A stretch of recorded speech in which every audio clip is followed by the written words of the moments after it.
It's me and Nick, and we're in, where are we? Casey Jones Village. Okay, Casey Jones Village.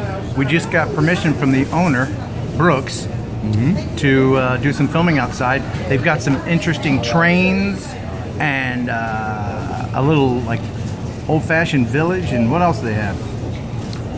And more trains. And more trains. Yeah. And you know what else they have? What's that? Awesome food. Oh, yeah. Loading up on the carbos. What do you got? Carbos. I got a roll. Got some mac and cheese. I got a roll. You did? Yeah, right about here. Oh. Yeah, right there.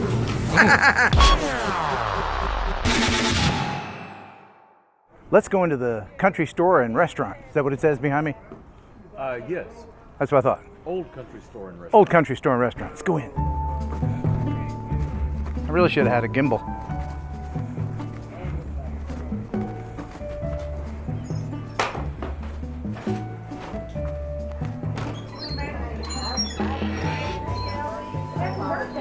I'm Maria, aka Susan. Oh my goodness, that's too much candy. That's a lot of candy. I'm gonna put you in with the candy.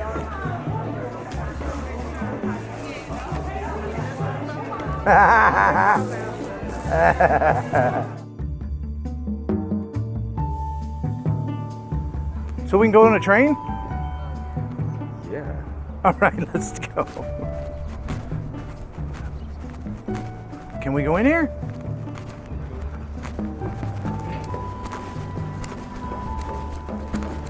It says push. Oh no! Well, I could see me in there. Oh man, you lied to me. Look, Nick, there's a gift shop. Let's go in. Okay. Don't sit on the motorcycle. Why? You're not allowed. Look. It's a doggy peeing on my hand.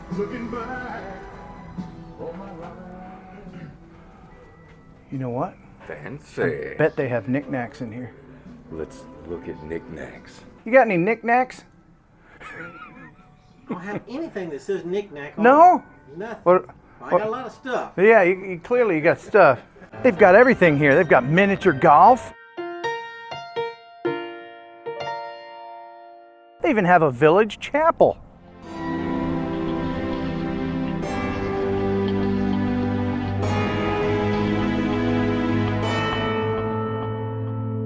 They've got a farm.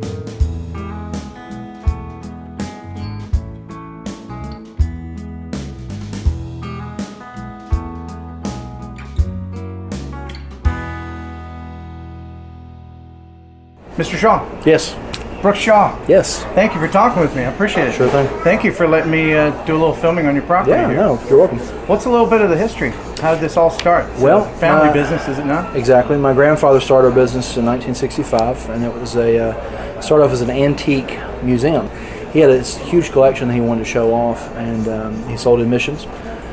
People could come in and pay an admission and walk through and see all his collection. He figured out real quick that he couldn't pay the bills just selling admissions, so he opened up a little lunch counter that sold cold cut sandwiches, hooked cheese and crackers, his grandmother's crackling corned recipe that we still serve today.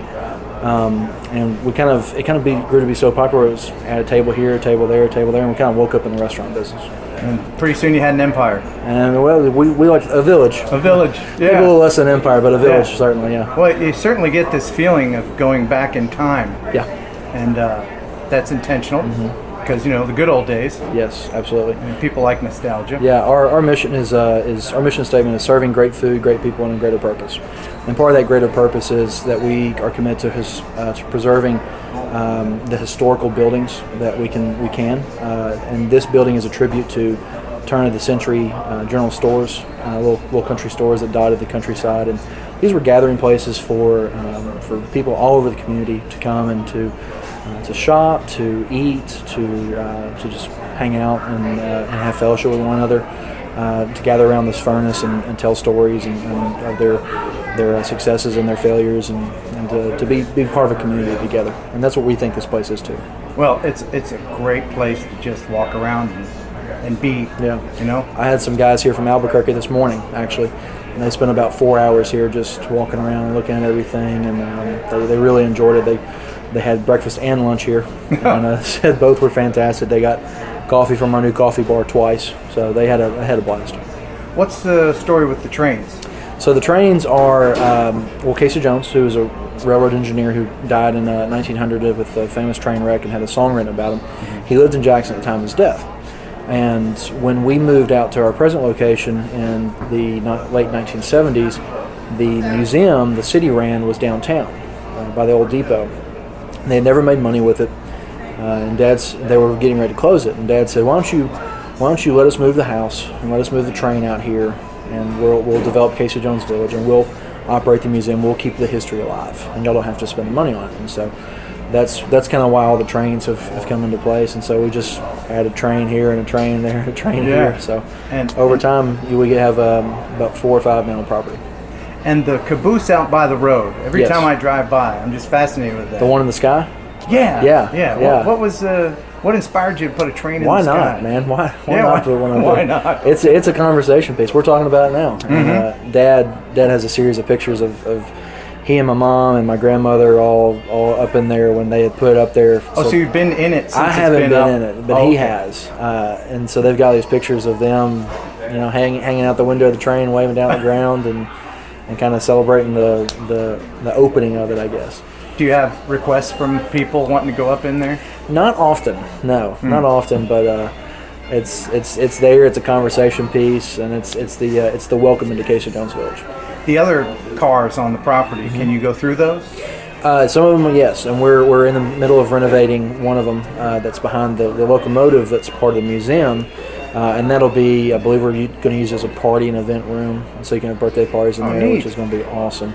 There's a lot going on, and obviously you can climb up into the cab of the locomotive and ring the bell and really kind of see where the coal sat, where the boiler was, and so you could see what the firemen have to do shoveling that coal from the car to the boiler to make the engine go faster. Now the bell, Yes. that's not just for kids to do. That's for 50-year-olds as well? Anybody can do it. Any kid from 2 to 92. Yes, all right. What's the oldest building you have on The oldest building we have on property right now is the Providence House, which is the large antebellum home that we have out back. And it was built in 1837, and it originally sat in Trenton, Tennessee. And we moved it about 5 years ago. Took about 2 years to restore it, and it's now an events venue where we have anniversaries, we have school reunions, we have birthday parties there, lots of Christmas parties happen up at the house, lots of just kind of little more upscale catered dinners on site, and so. But it was going to be torn down, and we fortunately were able to acquire it and move it here, and had to cut it in 2 pieces to move it and put the second floor on one trailer and the first floor on another trailer. Wow. And brought it here. Well, we certainly do appreciate, as a community, your efforts to preserve the history. Sure thing. Thank you. Do you have a website if anyone is We do. We have a brand new website we just Okay. launched. We just redesigned. It's caseyjones.com. And our Facebook page is Brookshaw's Old Country Store. And then the museum also has a Facebook page, Casey Jones Home and Railroad Museum. Okay. And I just ate here for the first time. Yeah. And I can tell you that the food does stick to your ribs, which is a good thing. It is a good thing. Awesome. It's a good thing. So Thank you very much for talking with me. Thanks, guys. Appreciate it.